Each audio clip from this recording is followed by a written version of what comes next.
I really think this is a book you should consider not eating while you read it.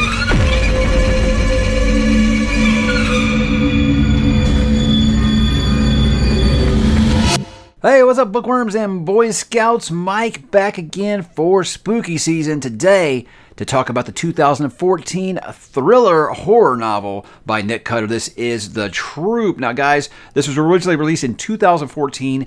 It won the James Herbert Horror Award for that year for horror writing. It's like the Hugo, but let's say for horror books. Let's put it that way. Actually, I think that's a Bram Stoker Award. So what do I know? Anyways, an award I never heard of, but I've heard of James Herbert. It's someone that people recommend to me a lot, and I'm already derailing this episode. But this is, guys, is a book I had been recommended for a many years ever since it came out. A lot of my fellow constant readers have said that they really got the Stephen King vibes off of it, and it wasn't until a viewer finally sent me a copy and said, read it, that I said, okay, I was going to go ahead and do it. So this is the first novel under the Nick Cutter pen name. Now, his real name is Craig Davidson, but when he writes about horror, he likes to write under the pen name Nick Cutter. So he's got that whole Stephen King, Richard Bachman thing going on already, but a lot of recommendations, like I said, and I am happy to have finally read it because I now get to talk to you guys about it here for spooky season. But in case you have been living under a rock, horror fans, and you have not heard of this book, let's get into what is this book about. Now, once every year, Scoutmaster Tim Riggs leads a troop of boys into the Canadian wilderness for a weekend camping trip. A tradition as comforting and reliable as a good ghost story around a roaring bonfire. But when an unexpected intruder stumbles onto their campsite, shockingly thin, disturbingly pale, and voraciously hungry, Tim and the boys are exposed to something far more frightening than any tale of terror. The human carrier of a bioengineered nightmare, a horror that spreads faster than fear. A harrowing struggle for survival with no escape from the elements, and infected or one another. And guys, 2014, this is The Troop. Everybody told me I was going to have a hard time reading this because I have kids that are the age of the kids in this book, and I have kids that are in Scouts. But guys, that is the warning label. Let's get into what makes this book good or bad. The good, guys, I think that the suspense is really good. Anytime you're dealing with a book that's about, hey, there's like a virus or an infection going around that spreads really easily. Who has it and who doesn't? That's the kind of thing, is it keeps that paranoia kind of running the whole story. And I think that really just continues to build with the suspense of this.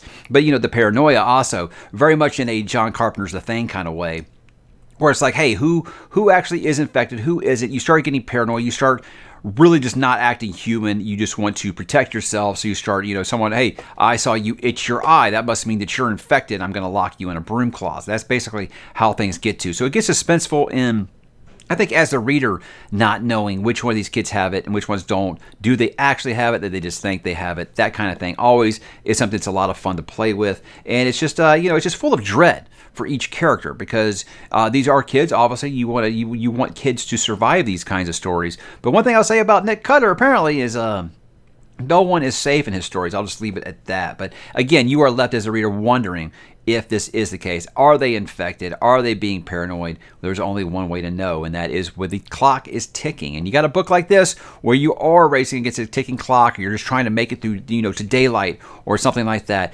Always is going to raise that suspense level, and that's what makes this book just such a page turner, because it's just so suspenseful the whole time. Another thing I think is, as a reader, you're wondering, are these kids going to make it? Are they going to survive? Are they going to make it through this ordeal here? Because, like I said, it's easy to get behind wanting to see kids survive something like this, but when you're dealing with a horror tale, it's probably not going to be the case. But it does help to ratchet up the tension just a little bit. But guys, with this, the body horror, this is some of the best body horror that I've ever read. Look, it's going to make you squeamish. For me, I'm here for the uncomfortable stuff. That's why I say makes modern horror really great. I think when you're of an age where you're like, okay, I'm not getting scared about monsters under my bed or anything anymore, something that makes you scary is dread. Something, uncomfortable. You can see what's coming and you can't do a damn thing to stop it.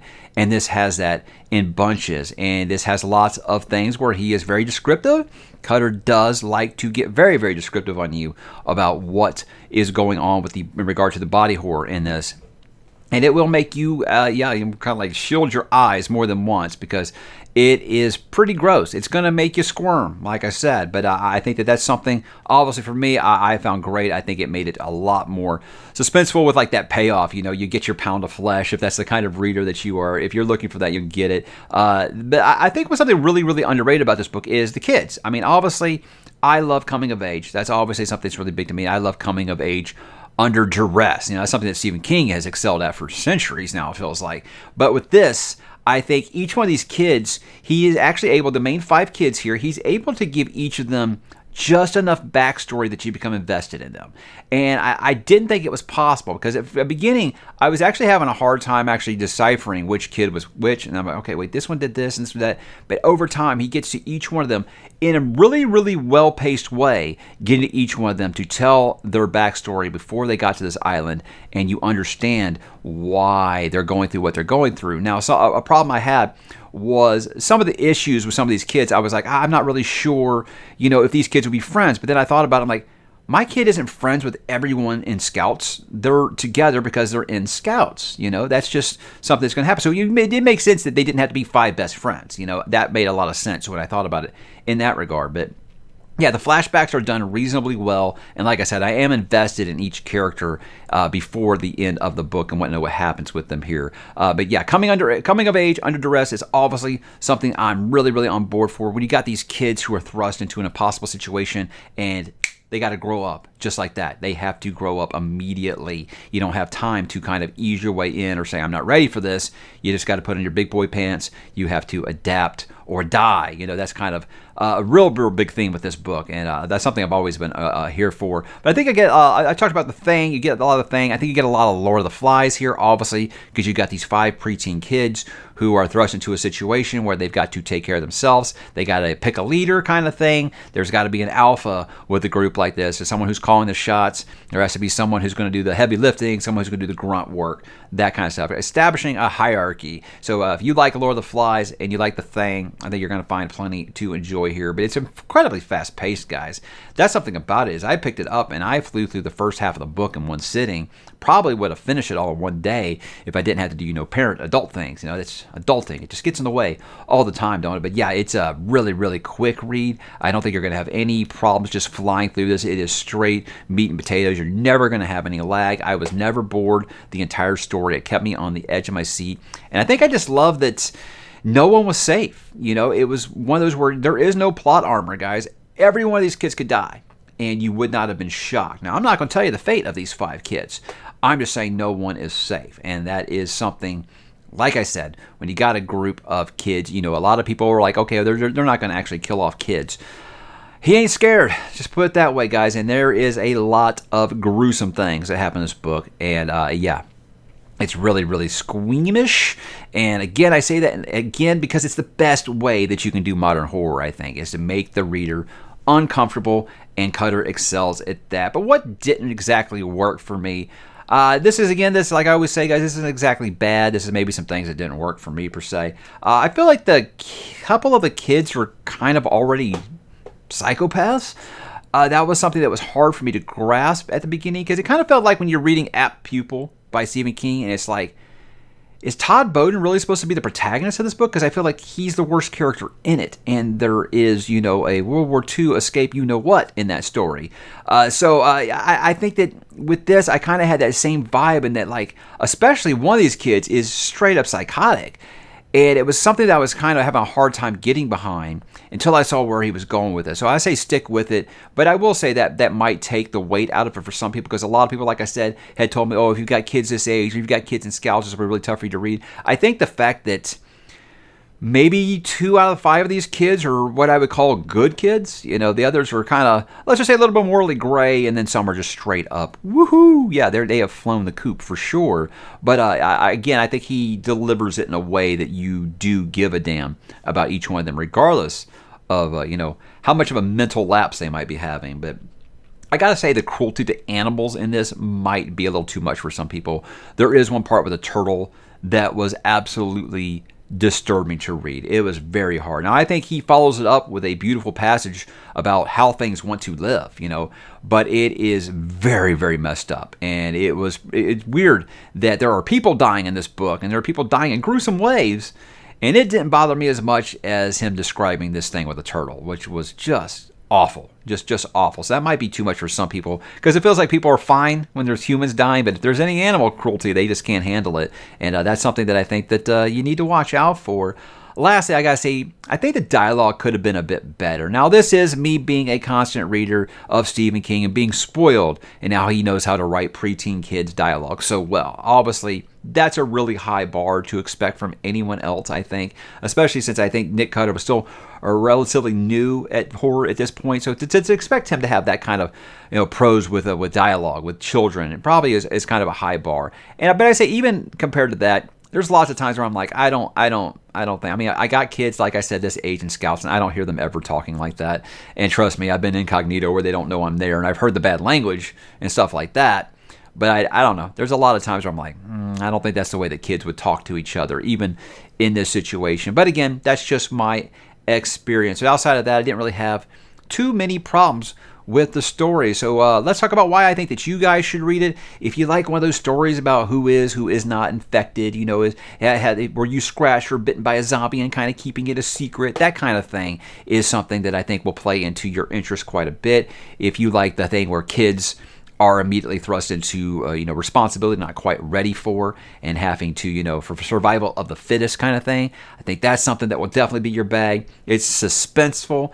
It's a very, very fast-paced read. I think if you have no other commitments, a couple of days tops, you will fly through this book. It's very much a low-commitment read because you can fly through it really, really quick. I think it'd be really great between, epic fantasy books if you're doing things like that. But I love that it pulls no punches. He will make you squirm, and that's a word that I will definitely define. If I have one word to define this book, it is squirm, because a book will make you squirm more than once. No matter how seasoned of a veteran you are when it comes to the horror genre, or body horror in particular, you will kind of be like, oh my God, who hurt you? More than once while reading this. But again, I consider that a great thing. And I gotta say, if you like early Stephen King, what I mean by early Stephen King is like Carrie and like some of his early Richard Bachman stuff. I got a lot of those vibes out of it, particularly about Carrie, which I'll get into it in my final thoughts. And really, guys, I just think that this is a fast-paced horror novel that will keep you guessing and will keep you entertained,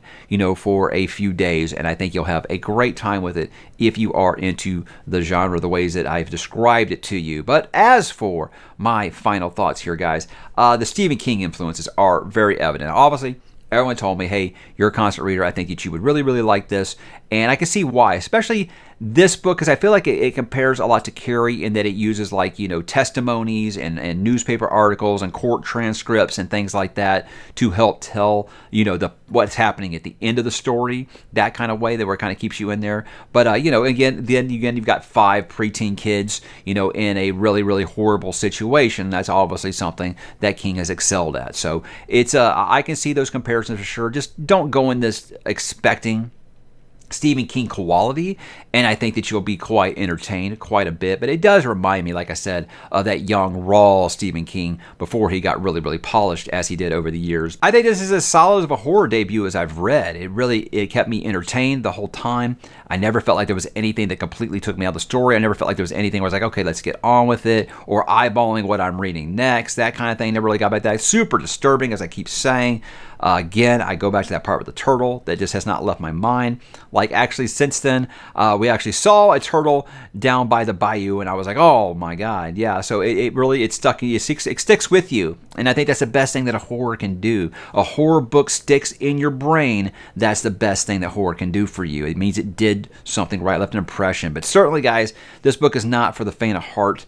Like I said, low commitment, but it is something that I think you need to be prepared for. I think you should be in a good place before you read it, because it will get some darkness kind of invading your mind a little bit. But I'll certainly try more from Nick Cutter after this. I've heard so many negative things about The Deep that I think I'm leaning towards Little Heaven, which I believe is a Western, horror Western. And I think that's a genre that I think we need some more of. I've talked about recently I think that medieval horror is a subgenre I didn't know I needed, and now I need more of it. I think I feel the same way about Western horror. There's that movie, The Bone Tomahawk, which I think is just really, really great. And I just said, that's a subgenre I didn't know that I needed, Western horror. Now, I don't know if that's exactly what Little Heaven is. It's just what I've been told. I think it's because a lot of people said it is a horror book, and they're comparing it a lot to Blood Meridian, which is a book I did not like. But they said, but it's for people who didn't like Blood Meridian. So I think what it's trying to say is the writing might be a little more approachable than Cormac McCarthy. But again, no offense, obviously, if you love Blood Meridian. I know I'm in the unpopular opinion on that, but I am on the popular opinion that this book is very good, guys. I think if you are a horror fan, if you're a Stephen King fan particularly, I think that you'll find plenty to like. Again, check your expectations. Don't go into it expecting prime Stephen King, but saying, if you like Stephen King, I think that Stephen King readers will have plenty that they find to like here. But guys, that was a troop. I'd be really excited to know what you think about it. Was it just a little too much for you? Was it just perfect? Drop in the comments, guys, and let me know, and have yourselves an awesome Halloween.